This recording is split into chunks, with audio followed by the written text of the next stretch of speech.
Alright, here we go. I know this is a gaming channel and all, but aside from dying in pixel art side-scrollers, my greatest loves in life are music and making pointless lists of things, so without further ado, here's a slightly belated video which brings those things together in gloriously unnecessary holy matrimony. As I mentioned in last year's music list, my tastes are heavily weighted towards metal and hard rock, so if that's not your thing, don't expect to see much in this list that will appeal to you, really. But let's get on with it, shall we?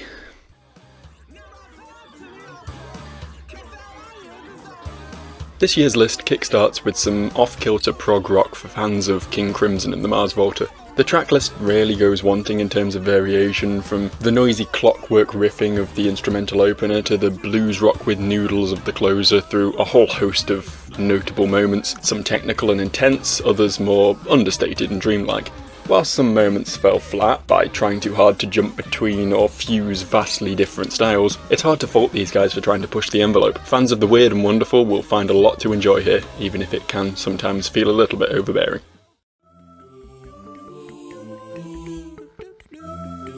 Driver has had a long and spotty career. When the guy's on, he's really on, but 2014's perfect hair notwithstanding, a lot of his recent career has swung between forgettable and downright abrasive. This year's double disc extravaganza certainly leans more towards the latter, offering up nearly 90 minutes of jazz instrumentals paired with similarly arrhythmic raps. On the smoother, more easy-flowing beats, Driver really shines, bringing to mind a lot of his own early work, but the pricklier, more free jazz-style tracks can get wearing as the album rolls on. That said though, it's great to see the guy continuing to be one of the most forward-thinking guys in the business and expanding his sound after all of these years.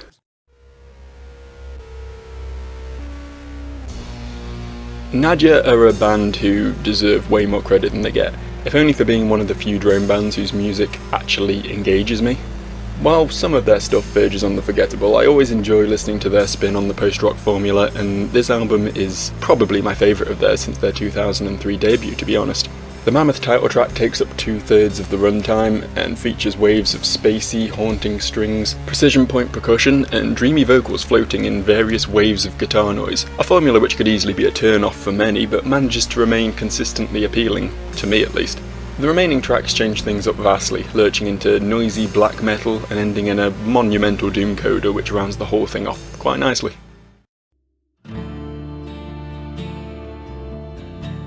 Henry Derrick Ellis, frontman of metal bands Scar the Martyr and Act of Defiance, showed his versatility this year by dropping a gloriously sinister gothic country album. While I've never followed the guy's career previous to this, I was intrigued by the cover art and the impressive list of guest artists, and on listening I was pleasantly surprised to find a selection of infectious country ditties delivered with a Tom Waits-esque gravel and whiskey voice and punctuated by a range of nifty guitar work, both acoustic and electric. Lyrically, it's a little obnoxiously edgy, but that gives a whole sort of period B-movie horror vibe. All in all, it's an album that stands out among its contemporaries and is well worth a listen for anyone who enjoys a tightly woven, folksy aesthetic.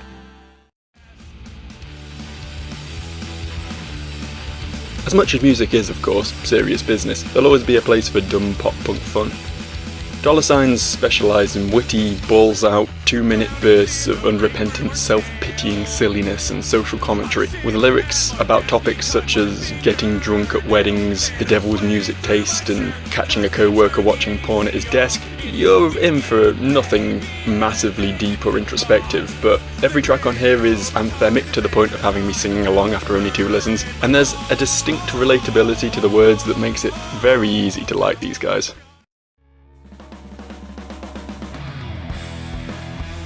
While the internet has been busy showering praise on the unexpected return of stoner legend Sleep, I was more excited about the new release from another of the kings of riff-driven groove jams.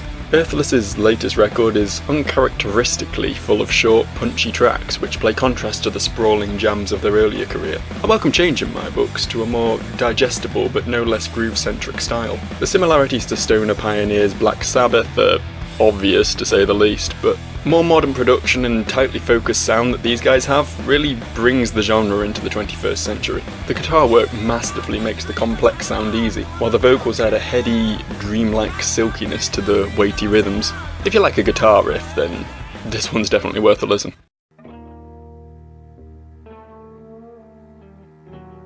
Despite living in the shadow of their sister band Giant Squid, Grayson have always had a very distinctive sound. driven primarily by the haunting vocals and intricate cello work of frontwoman Jackie Perez-Gratz. Their habit of syncing their rumbling cello with heavy distorted guitars makes their sound both oppressively meaty and yet somehow calming.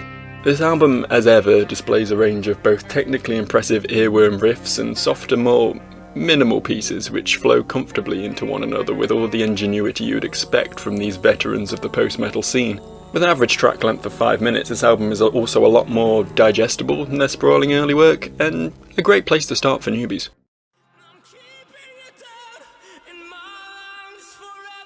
On Tengil's Bandcamp page, 3 of the 4 band members are listed as playing noise as their instrument. On this record, even more so than their 2015 debut, that label is incredibly fitting. Their music is rooted in post-hardcore, but nearly every track is drowned in black metal-style dissonance, which gives the heartfelt vocals and downbeat melodies an immensely eerie quality.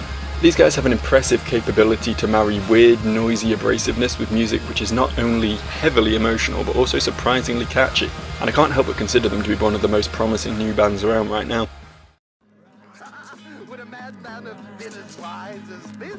Marlowe is a collaboration between beatmaker L'Orange and rapper Solon Brigham, 2 artists who I have literally no prior knowledge of.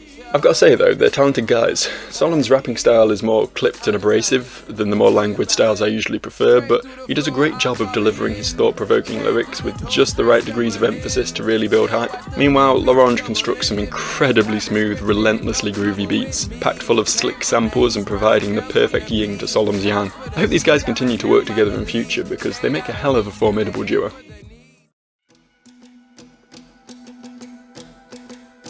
Hypnos are a band I slept on for far too long, pun intended, possibly due to the random number in their name reminding me too much of 90s boy band 5.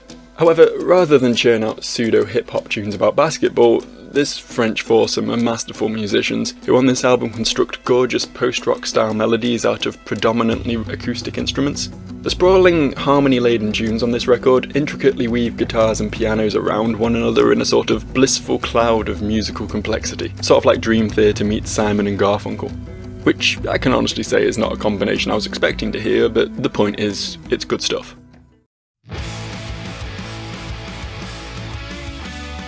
The Primals are a 3-piece supergroup made up of guys from bands I don't listen to, but I honestly might as well start now that I've blasted this album pretty solidly for the last 4 months.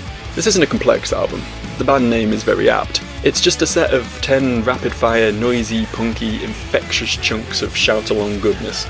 This isn't the sort of album I usually find myself getting into, but god damn, it's a hard one to put down. If you're looking for some good old-fashioned guitar riffs complete with stampeding drums and raw vocal hooks, then look no further.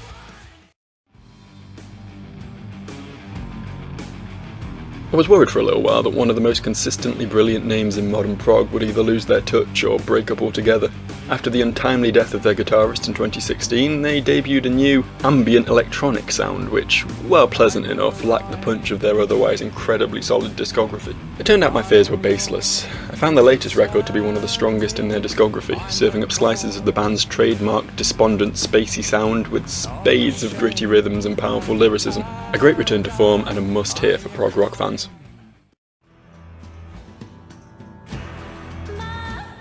Creepy. That's a good word, isn't it? This album, a collection of weird avant-gardery by underground legend Anna von Hauswolf, can easily be labelled simply as creepy due to its heavy emphasis on sparse organ drones and the leading lady's own whispery vibrato. That, however, would be doing injustice to the soaring, expansive melodies which make up this record. There's a sort of downtrodden optimism in these tracks, a sinister, brooding blissfulness which can make your hair stand on end.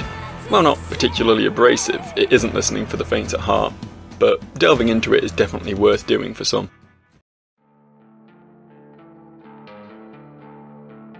This album was one of my happiest random listens of the year. Their Queens of the Stone Age style, anthemic riff-driven alt-rock making for some compulsive listening for me during the early months of last year.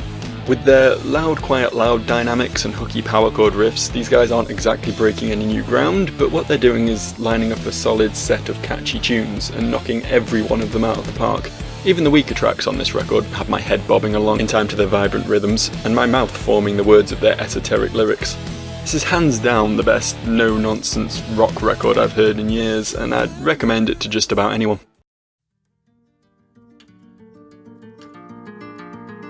The woman whose name is presumably pronounced Hayley Hendricks is one of the most talented folk troubadours I've heard in a while. Her lyrics are relatable, yet veiled enough to warrant a little extra consideration. Her voice soothing yet passionate. Her guitar work subtly complex and competently interwoven with her vocal delivery. The sparse production and use of horns and backing vocals only for dramatic effect makes this a pleasant listen with enough guts to make you sit up and take notice when it really wants you to.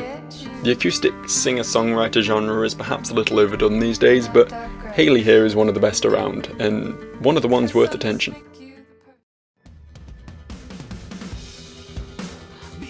Not just any band can come back after a 10-year hiatus and still make a decent record. Eat the Elephant sees an older, more world-weary Perfect Circle. This record has none of the ferocity of Judith or The Outsider, but rather a set of contemplative political tracks, seemingly accepting and even rejoicing in the self-destructive path that humanity is walking. The track titles say it all.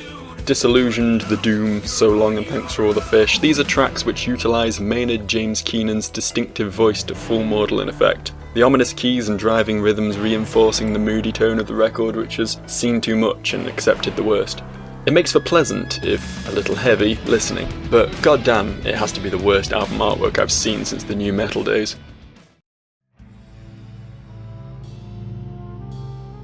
I'll admit, when I first heard this album I was a little disappointed. A supergroup of two of my favourite bands in the realm of weird metal, I was expecting some ungodly fusion of Giant Squid's hard-riffing quirkiness and Agaloc's haunting atmospheric soundscapes, but when the result was something more akin to Isis or Cult of Luna, I was somewhat underwhelmed. That said, this record grew on me. For all of its slightly more formulaic nature, it's still an incredibly solid set of post-metal tracks, each with distinctive flavours which emerge with repeated listens. From the monstrous slow burn of Seasons of Salt to the Eastern-styled motifs of Wave State. Salt might never hold up to my favourites from these artists, but it's still a goddamn fine album in its own right.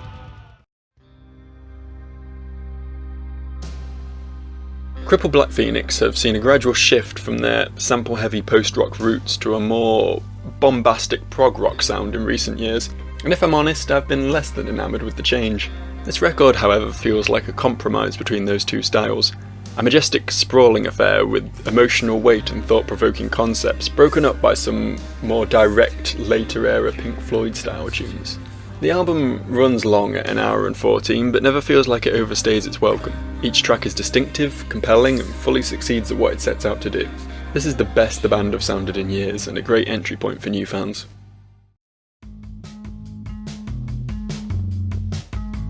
Failure are almost offensively consistent for a band who have been around nearly 30 years. Their comeback album, The Heart is a Monster, felt like a seamless evolution, as if they'd never been away. And this year's release continues in that vein. Easily their most laid-back album to date, the tracks here take the band's signature rhythm-driven psych grunge style and hammer it into densely layered, harmony-driven slices of maudlin weirdness. Alongside the sinister echoing ballads like Pennies and What Makes It Easy are a handful of more thundering driven tunes, each one peppered with some really distinctive guitar sounds and take-notice licks. The complete package is tied together nicely by a set of the band's signature segues, short ambient pieces which tie tracks together into a cohesive whole. All in all, another solid release by one of the grunge era's most underrated groups.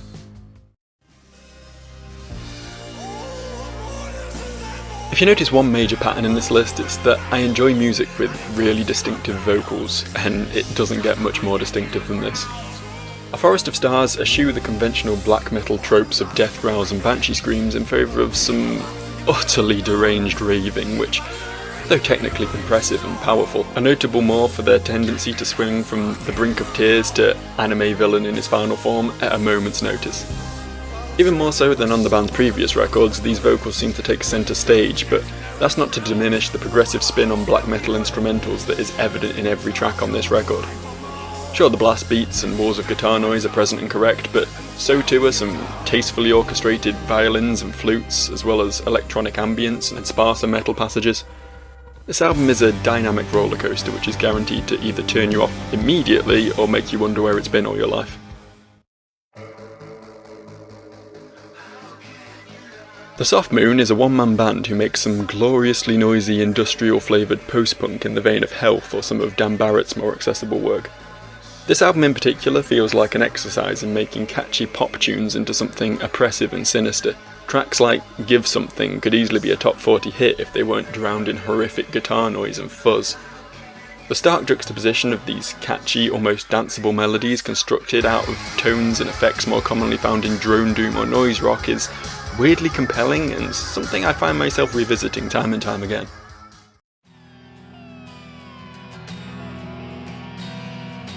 This was the first album I really got into this year, and while it's been edged out by some other great records as time's gone on, it's remained a go-to when the mood takes me for some brooding German baritone. Probably the darkest and most intense Rome album to date, this one can be a tough listen, especially when compared to some of the haunting sweetness of his earlier records, but the dramatic shift in tone makes for some of the most memorable listening of the year.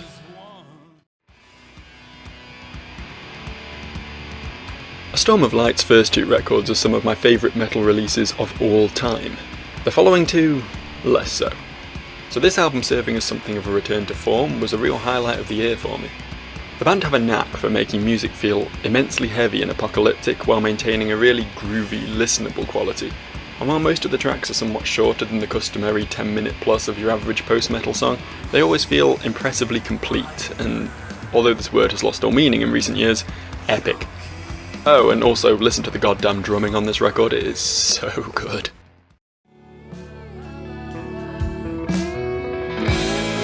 Bag your head up, bag your head up, dog. That's it.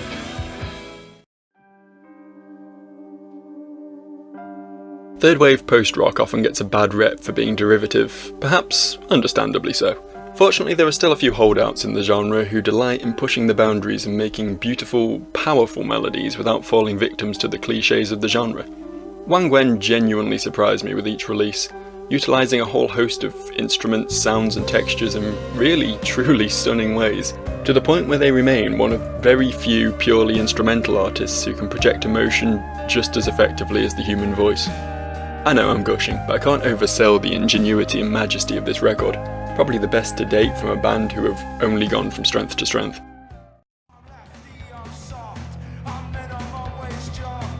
Last year, Idol single-handedly reignited my love for post-punk with their vibrant, violent, virulent debut album Brutalism.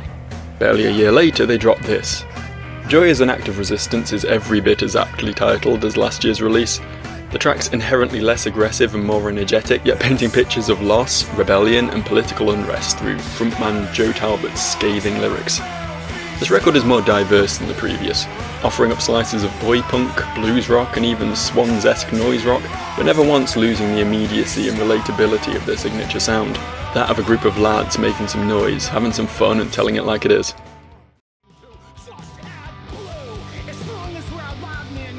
Listener has been a favourite of mine for a while now, but I was a little worried going into this record that the crazed street preacher over stripped down post-rock shtick might be getting old. Turns out I was completely off base because this is a guy, or group these days I guess, who knows how to evolve. This latest record has more of a dramatic alt-rock flair to it, complete with choruses and extended instrumental sections which provide some much needed variety to the tumultuous onslaught of gut-punch lyricism.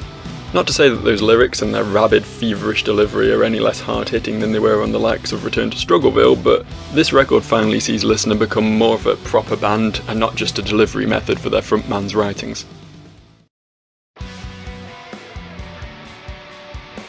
It's been 5 long years since Palladial, the record which cemented post-metal titans The Ocean as one of my favourites in the genre. This sprawling collective of musicians take their time with each release, and the results are clear. This first half of a Plan 2 record combo is one of the most engaging listens I've had all year. These guys are masters of the build and the release. Their softer, cleaner passages building to a tumultuous climax in the most satisfying ways, yet never trading off innate musicality for the bigger picture. What I'm trying to say is, the 7 tracks offered up here on this record are consistently enjoyable, and only grow more so with each listen. Any fans of post-rock or post-metal who, for whatever reason, haven't checked out this band yet, well, this is a hell of a good place to start.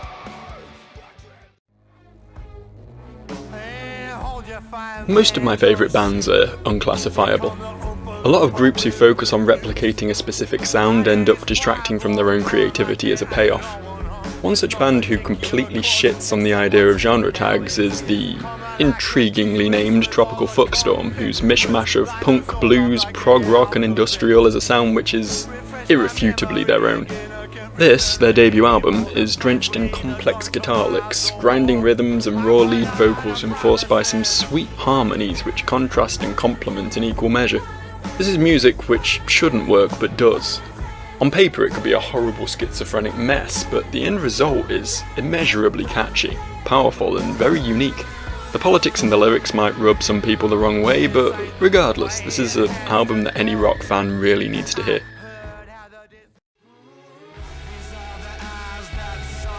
Now most years, an album like A Laughing Death and Meat Space would comfortably take my number one spot.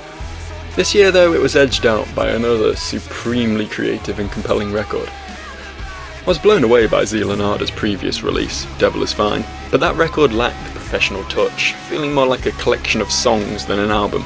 Stranger Fruit is a tighter record, more consistent, more firmly structured, more powerfully produced. A unique blend of blues and black metal is no less intense for all of that though. The powerful vocals delivering sinister folksy lyrics are the central draw, and they are reinforced by finely crafted instrumentals which deliver the dynamics of the music with blasts of intricately placed guitar noise and weighty rhythmic percussion. These guys are doing something that is very much their own, and doing it so damn intently that it's hard not to love them. And done. So with that finally out the way, I can go back to playing games and talking a lot of shit about nothing. Hopefully I'll see you for that. Yeah? Is that a date? Good. Alright then. Bye for now.